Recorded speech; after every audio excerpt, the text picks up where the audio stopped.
What is up, everybody? It's your boy Nerdicane coming at you again. Not a comic book review this time. I'm going to do a little something different.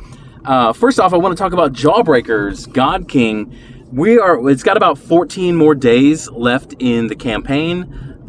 It just reminded me today that I need to order my copy. I haven't ordered my copy yet. But, yeah, look, just look how much money this has made so far. And it's very funny, I'm not making a dime off of this. I'm not making a dime. I don't make a dime off of my videos. I don't make a dime off of what Diversity in Comics or the Comicsgate creators do. But I'm so excited because so many people who are frauds and just completely toxic to the industry, for the longest time they taunted Ethan Van Sciver. They taunted DNC. They even started to taunt that Umbrella Guy, and Umbrella Guy is making a comic, and it's actually selling really good. And their success to me is it just tickles me to no end, because they taunted them. Oh, we'll put a book on the shelf. Where's your comic book? Well, they got around and they made comic books, and they're making better comic books than what you're seeing coming out of these big industries, and industries or companies that have timeless characters that you shouldn't be able to screw up. They've hired people who have managed to screw it up. So that was phase one. Cyberfrog and God King and Stardust and things like that were phase two. Just take a second to look at the art here on God King. Oh my God, it's just this is what a comic book looks like when everybody involved gives a damn about it. This is what comic books look like. It looks like Cyberfrog. It looks like Jawbreakers Lost Souls. And in just a little while, it's going to look like Starblades. Now, I want to talk about this one. This is a new guy. Well, not really. He was the colorist on Cyberfrog for Ethan Van Sciver's Cyberfrog. And he took the job that Ethan's longtime friend Moose turned down when Moose decided to start calling Ethan a Nazi or white supremacist or whatever ridiculous shit that a longtime friend of his decided to start calling him. Kyle Ritter's the guy who stepped in and did just an outstanding job on that, and now he has his own book. It's called Starblades. Now, if you're an old head like me, you're a kid who grew up in the 80s, you'll remember Silverhawks. Now, it sort of has because everybody has wings and they're silver, it almost has like a Silverhawks feel to it. It's space, it's far future, it's high sci-fi, and people have silver wings. So that's kind of the connection we make. It has nothing to do with Silverhawks, but I'm sure somewhere down the line, maybe it draws some sort of inspiration from it. But Kyle cannot really, I don't think he can really speak for himself, so a lot of us are doing videos on this book coming out called Starblades, because Kyle is deaf, and it's something that like in the movie, what was that movie, Jay and Silent Bob Strike Back, where Tracy Morgan is talking to Jay, and he goes, "Little kid, I don't know what you just said, but you touched a brother's heart." And that's kind of like what's happened here. It's a beautiful comic. It's a really fun concept, and the art and the color are just absolutely gorgeous. And then I found out that he is deaf, and that kind of hits home for me, because if any of you know me, I'm partially deaf. My time in the Air Force, even with hearing protection, even with double hearing protection, the little cotton ones that you stick in your ears, and then the ones that go over your ears.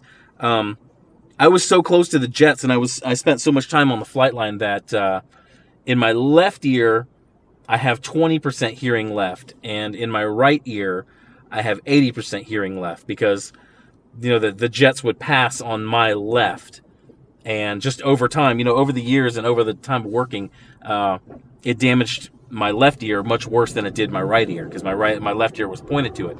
But yeah, it's. I'm not going to say it's amazing that he's an artist, because that's really, you don't have to hear. You really don't have to hear to be a really good artist. But I hear that about him, and I'm like, brother, I know your struggle. I know how it is not being able to hear a lot of times. But yeah, look at this. I mean, just look at the art on this, and you can get in on this. I'm gonna buy this one probably after the first of the month. I'm gonna order mine, but there's a lot of different levels that you can get in on this at. The lowest level is $25, just like basically everybody else's graphic novel, and yeah, you can go up to $1,000. $1,000 is a perk. One person has claimed that. I don't know what it is. For $1,000, he better somebody better come to my house and read it to me for $1,000. That's what I want for that perk. But somebody claimed it, and yeah. But I mean, just look at this art that he's done, and he is an artist. He's a professional artist. This is absolutely gorgeous, and the colors on it are very gorgeous. Your reds pop, and the red on the metal pops, and just this is what I call. We're living in the days of it's July 2019. This is what I consider to be phase 2 of the Indiegogo comics or Comicsgate comics. I'm not sure what you'd want to call them, but this is sort of the phase 2 where you see round 2 of Jawbreakers. You see what's the other one? Ironside's Two Psychos is coming out. You're starting to see the growth and the expansion. Now, the experimental phase of phase 1, when all of these creators had to figure out, how to do it, how to do the publishing, how to get the print files, how to do this, how to do distributing. DNC had his well-documented problems with the distribution and the boxes, and they said it was going to be a really good box, but it turned out it wasn't a very good box, and the mailman decided to throw them into puddles and things like that. But we're now into the phase 2 of these comics, of these indie comics, and you're starting to see like Tug, that Umbrella guy, getting a comic put out. You see that Cecil has kind of like, he was a commentary, he was kind of a satirist in the comics and YouTube comics, and now he's part of Rainbow the Brute, and it's really interesting to see this phase 2 coming along and what it produces. And you see somebody who was a colorist like Kyle Ritter.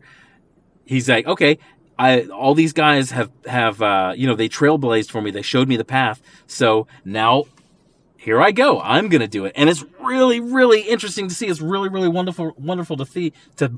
I just kind of lost it. It's really interesting to see. It's really wonderful to see. And I want to wrap this up. Go check out Starblades. I think it's going to be really, really dope. I'm going to buy it, and I'm going to buy it next month, but I have to pay for my copy of Jawbreakers God King first. But it's also another really big day. Diversity in Comics just announced that he is committing to the bit. He just did a video on it today. He is full-time comic book producer. That's the only job that he's going to do. He's no longer going to do cybersecurity. And I tell you, I cannot be happier for him. As somebody who used to own my own restaurant, I know how scary that is, going out on your own when you're cutting your own checks. You have to pay for an oven, and you're cutting the check for that, or you're paying all this money to U.S. Foods for your initial supply of food, and you don't know if the restaurant's going to make it. You second and triple and quadruple guess things. Did I pick the right market? Am I in the right place? Am I paying too much for this? Am I paying too much for that? Did I not pay enough for my chairs and my tables and my seats and my carpet and things like that? It's a really scary thing, and I couldn't be prouder and I couldn't be happier for him. So good luck to him. And like I said in the message I sent him, I hope in the future that when comic book fans talk about the big 2, I hope they're talking about Splato Comics and All Caps Media or whatever else comes along that isn't DC or Marvel. But that's all I got for this one. Go check out Starblades. It's going to be really dope. Thank you, guys. Go find something you like. Go find something you love, and have a good day.